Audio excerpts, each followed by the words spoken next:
Our next speaker, Solange Teles da Silva, is a professor of law at Mackenzie Presbyterian University in Sao Paulo, Brazil, where she teaches environmental and sustainable law.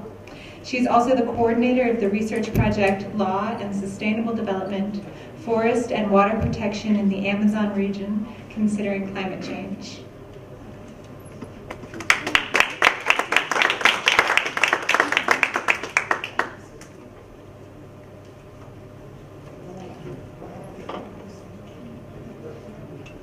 Just put here to give you an idea.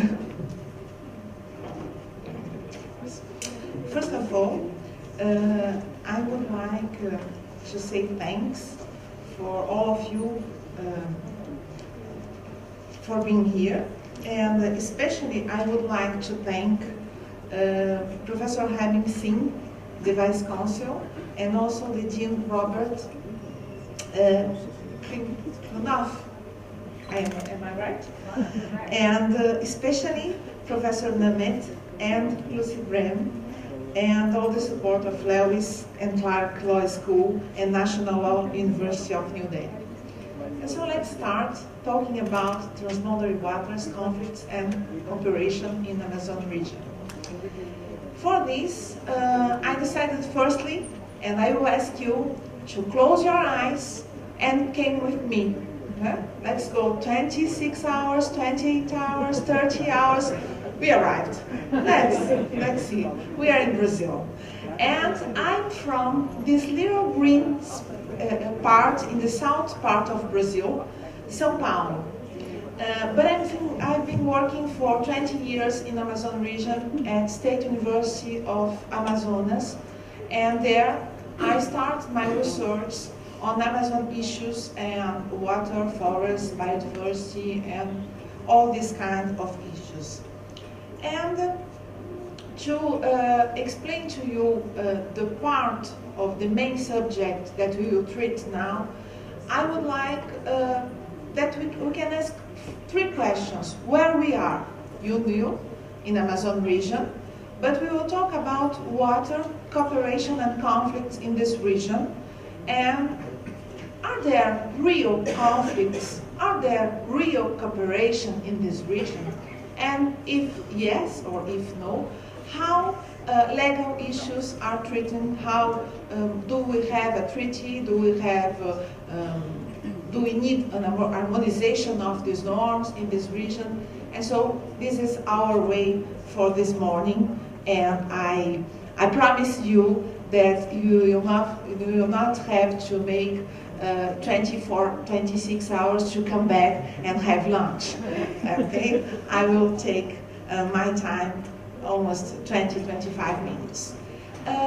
The basin, as you see, covers more or less 44% of the South land of the land of the South America, and it's around 5,100 kilometers from its source in Peru to the Atlantic coast in Brazil, lying to the east of the Andes mountain range and extending from the Guyana Plateau in the north to the Brazilian Plateau in the south.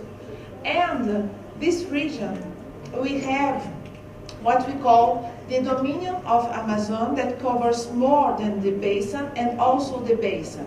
And each country calls or the basin or the forests, as I mentioned, B or F, and call all this region also the legal Amazon.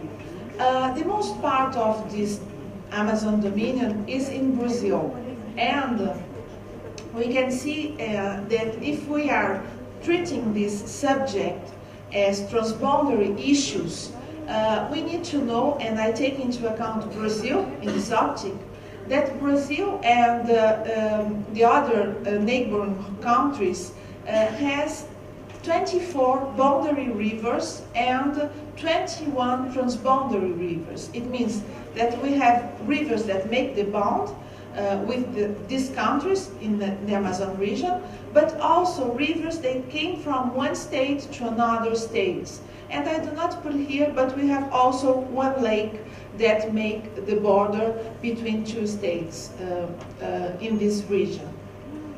And taking into account only Amazon Basin water issues, so in this region, we can see that the part in this basin, in Amazon, in this Amazon Basin or watershed of Brazil, is 64%. It's too much. And so I will concentrate my point of view in these border issues within Brazil and other countries. And particularly, we can ask ourselves, but with almost 20% of the water on the world differently, if we take into account India reality, can we talk about conflict and cooperation? Aaron showed to us yesterday that mostly we have cooperation between countries when they share their water resources in the same basin. And looking back the history, we can say that firstly, we have had some conflicts for the establishment of boundaries in this region. And can we say that these are real conflicts involving water? Maybe yes, maybe not. But the first point that maybe we can say that was a real conflict involved navigation. And we can give to you an example of a treaty that has been established between Bolivia and Brazil for free navigation, and so we cannot say that it was a real conflict, because from a conflict they moved to a treaty, they moved to cooperation. But are there problems, or what kind of problems can we point in this basin? Mostly we can say that we have pesticide problems because of Brazil nowadays is the champion of the use of pesticides. We have problems involving dams. We have problems involving the use of mercury in gold mining. We have problems in some cities in the basin with sewage and so waste, and also waste.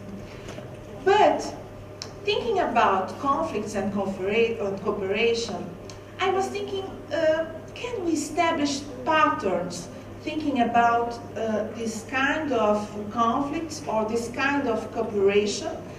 And I choose to point two kinds of conflicts, cooperations, if you can really call them conflicts. Specific ones that mean that they are transboundary water conflicts, and on the other hand, the global ones that take into account the whole basin. And to point to the little ones or the specific ones, we can point to the infrastructure projects, to the dam projects. This kind of problems or this kind of conflicts involve not only two states or three states,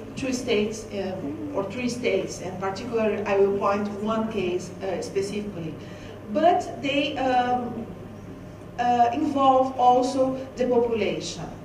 If you think about legal matters, we will say, okay, let's think about environmental assessment, information, consultation of these transboundary impacts. Let's think about prior and informed consent of indigenous population, because the countries of the region are part of the 169 Convention on International Labor.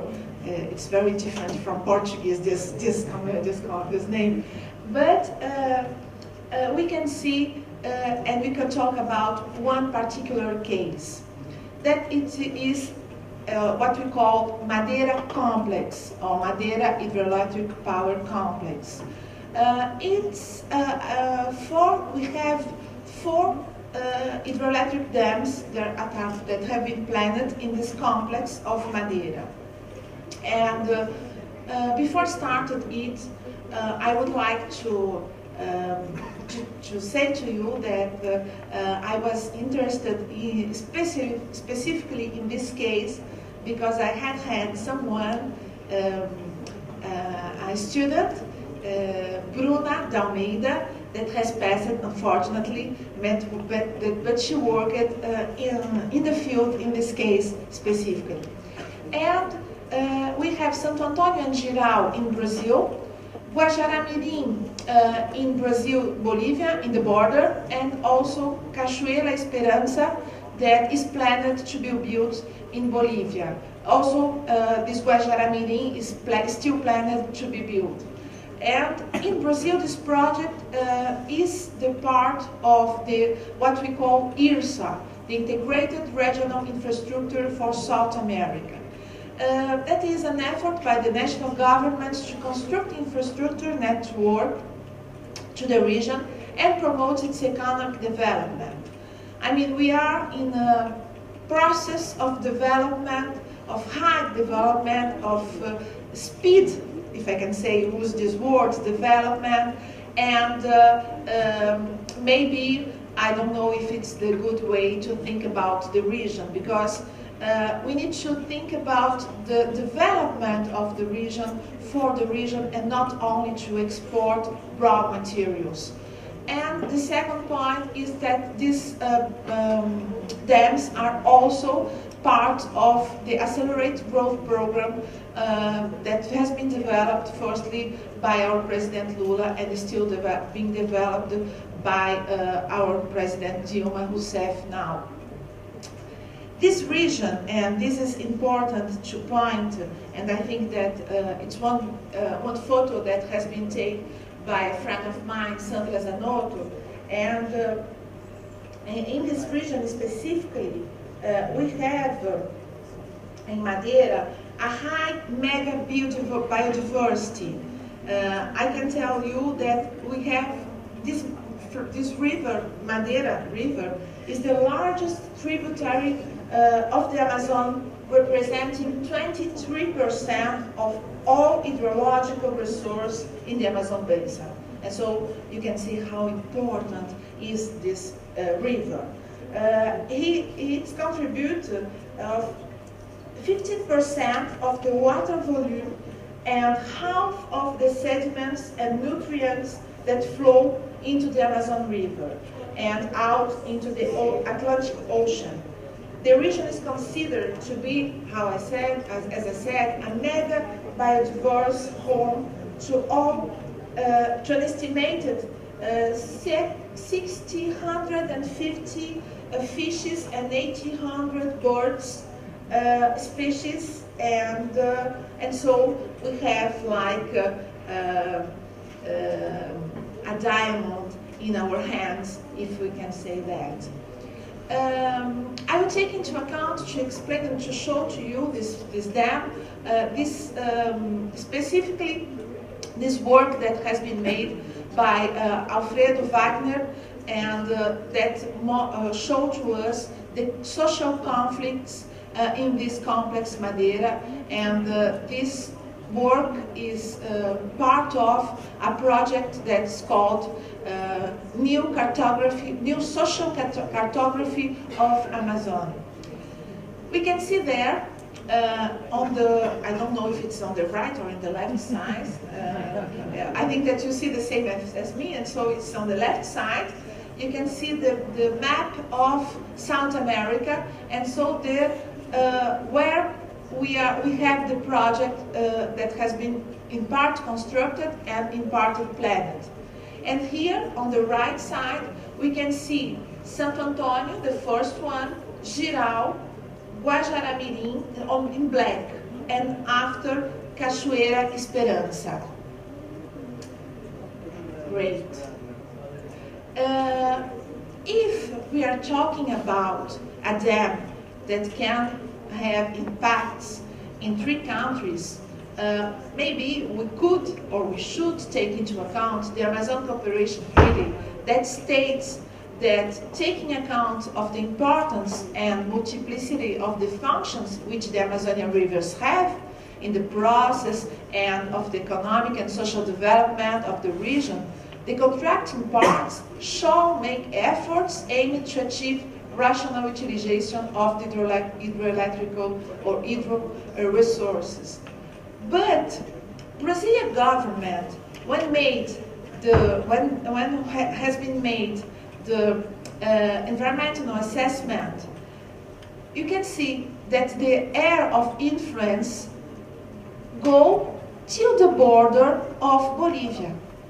And Brazilian government, Brazilian agency has said that there is no impact there was no impact on the other country. We had to face a diplomacy of water, if you can talk about a diplomacy of water, at this time, because Bolivian government asked the Brazilian government about the impacts that came through this border. And Brazilian says, no problem, no impact, but we will see.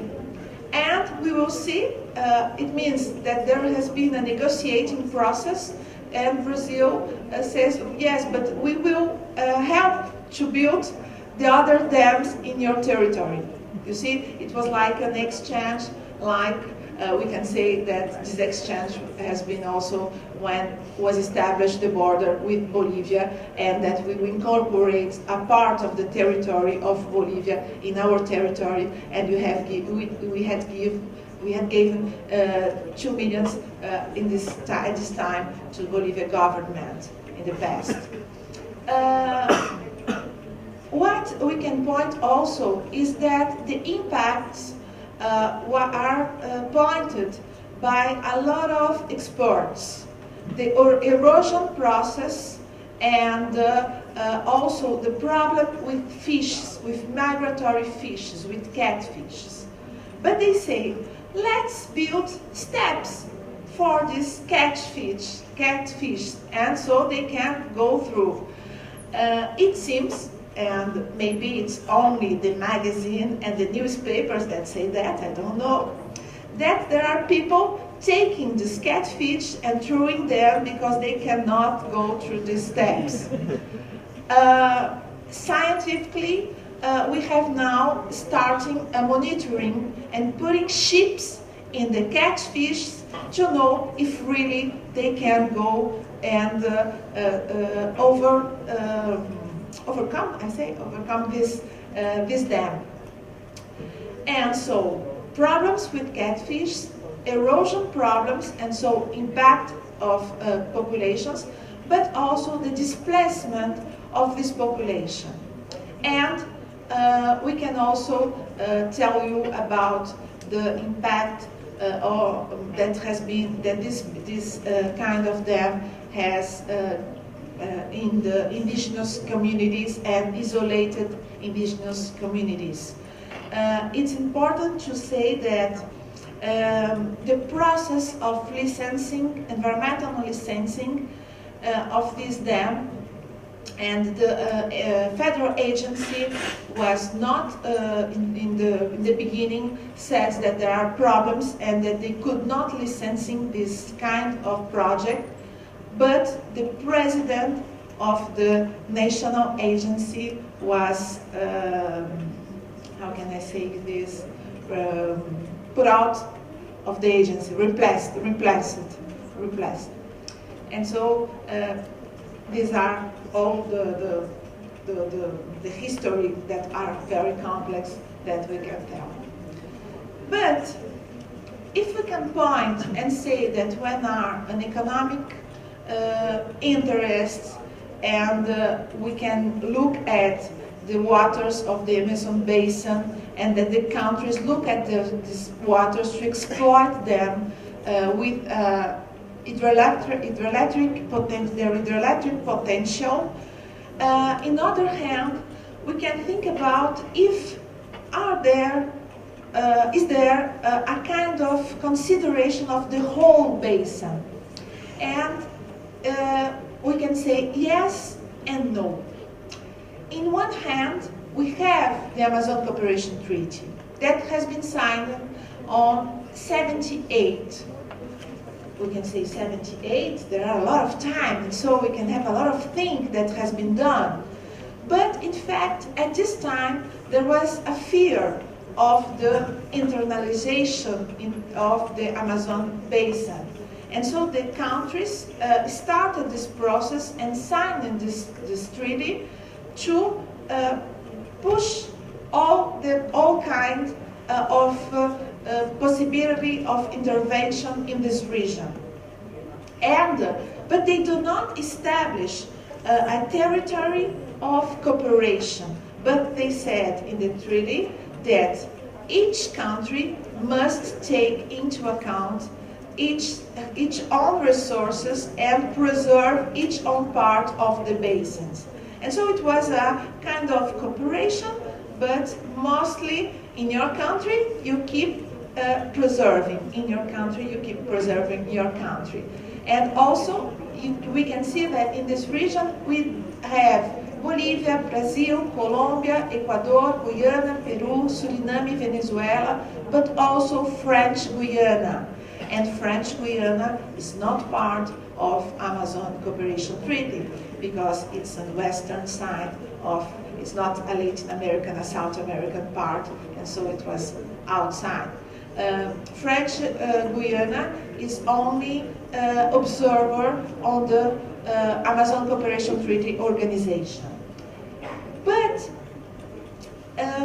recently they decided to give another force to the treaty. I mean, let's make something to the treaty to see if we can do something. It's from 78 till 95. A lot of things has been done, but only information, studies, and not a real cooperation to put in place a kind of preservation or studies in this field of environmental issues. And so they decided to create the ACTO to strengthen and implement the goals of the treaty. And the amendment was approved, and the permanent secretariat was established in Brasilia in December 2002. This main purpose of the ACTO is to promote the sustainable development of the Amazon region. And maybe what we need is, like Susan has said, some approach from the bottom to the up, and a complementary approach that is not only from the international organization, but it's also from the ground. You know, it's this kind of approach that maybe we need.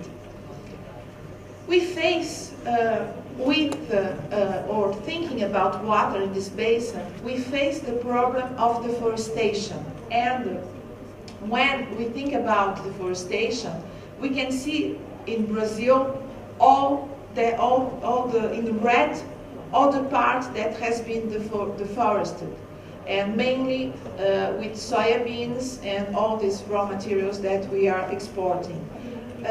But what are the future for this organization, or what kind of lessons we can take now, or what are we developing now? There is a project, a GEF project, Integrated and Sustainable Management of Transboundary Water Resources in the Amazon River Basin, considering climate variability and change. And this project tried to have an agreed vision for integrated and sustainable management of water resources in the Amazon Basin. It's interesting because we are trying in the field of law, or thinking about legal matters, to think about if it's possible an harmonization of the legislation of these 8 countries. And so to do that, of course, that we are not only focusing on water issues, but water related also to forests. Because we have more water in the forest on the Amazonia region than in the basin. And so to protect the water in the basin, of course that we need to protect the forest. And there's something that is going on in Brazil, is that we have changed our forest code. And this change of our forest code can have a great impact in our forests. But if we think about the claims that has been that we have in our judiciary, there's also something that is happening, is that we are affirming the principle of standstill or non-retrocession of environmental law. And maybe this is a tool because we have something that is very different from India. If India, we are thinking about enforcement, in Brazil, we have the law, we start the enforcement, but when we start the enforcement, the Congress came and changed the law. And so this is a big battle, and maybe international law can bring to us the pattern to do not go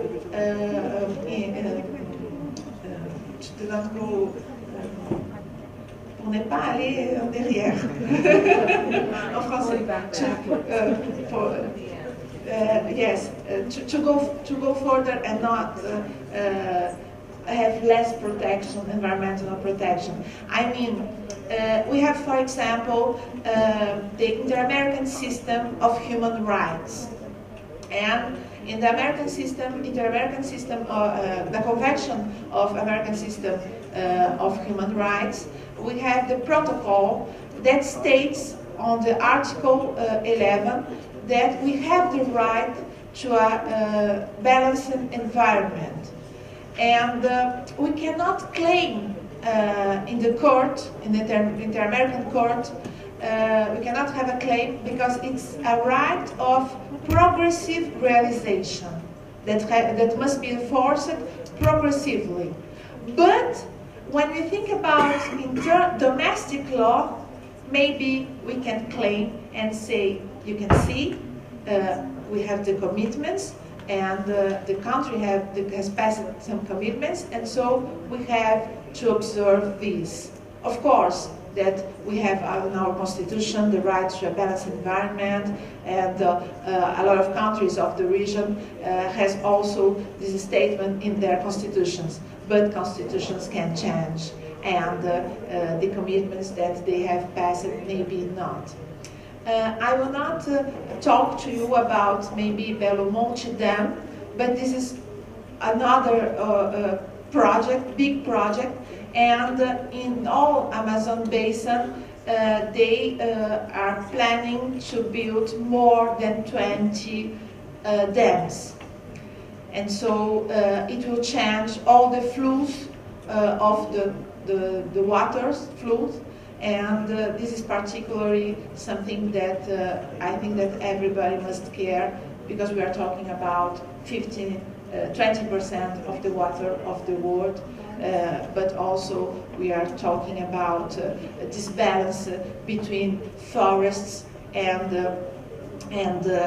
water. And there are scientific studies that shows that if we achieve 50% of deforestation, we will lose the other 50%. And we have already almost achieved 30% of deforestation. I hope that we will never see something like that, and that we will never look for water outside the earth. But let's close our eyes quickly and come back to India. And I have to say to you that I have enjoyed a lot of my the periods that I was here, and there is something that I'm always thinking about, is that people count, and social aspects count, and social and environment aspects must be put together, because they are the first step to think after about economic tools or economic issues. If we do not have the environment, we do not have people.